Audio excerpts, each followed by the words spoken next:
So, advantages చెప్తా ఉంటాను. ఆ ప్రాసెస్‌లో అసలు ఎలా చేసుకోవాలో కూడా చూద్దాం. జస్ట్ ఇది ఇందులో కొంచెం సరిపడా వాటర్ ఏసేసుకొని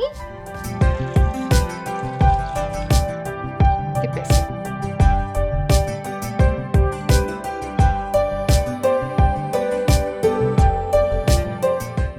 చూసారు కదా! అసలు ఎంత టైం పడితే చాలా చాలా ఈజీ. కట్ చేసుకోవడమే ఒక 2 నిమిషాల పని.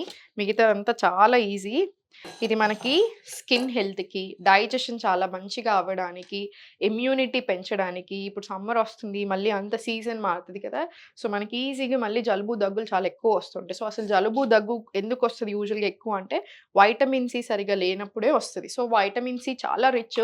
Amla one of the richest sources of vitamin C. చాలా అంటే చాలా చాలా మంచిది మనకి. అల్లం చాలా చాలా మంచిది డైజెషన్‌కి. సో, నేనసలు మనం యూజువల్‌గా ఎవరికైతే పప్పు పడదో, ఇప్పుడు మీరు పప్పులు తినేటప్పుడు, మీకేదైనా పడనప్పుడు, గ్యాస్ వస్తున్నప్పుడు నేనేం చెప్తాను, ఒక 2, 3 గంటలు తప్పకుండా నానాలి. ఎందుకు డైజెషన్ బెటర్ అవుతది.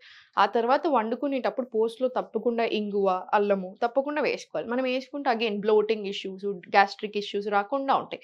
సేమ్ ఇప్పుడు మనం ఈ అల్లం ఇప్పుడు మనం మార్నింగ్ లేసాక పరిగడుపున తాగుతాం కాబట్టి, మనకి డైజెషన్ మంచిగా అవ్వడానికి బ్లోటింగ్ అలాంటి ఇష్యూస్ రాకుండా ఉండడానికి కూడా చాలా బాగా హెల్ప్ చేస్తది.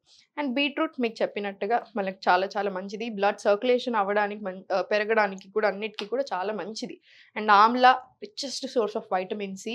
సో, మనకి ఊరికే జలుబు, దగ్గులు ఇలాంటివి రాకుండా ఉంటాయి. ఉన్నా కూడా చాలా బాగా కంట్రోల్ అవుతాయి. సో, మనకి థ్రోట్‌కి అయినా కూడా ఇవన్నిటికి హెల్త్‌కి కూడా చాలా చాలా మంచిది.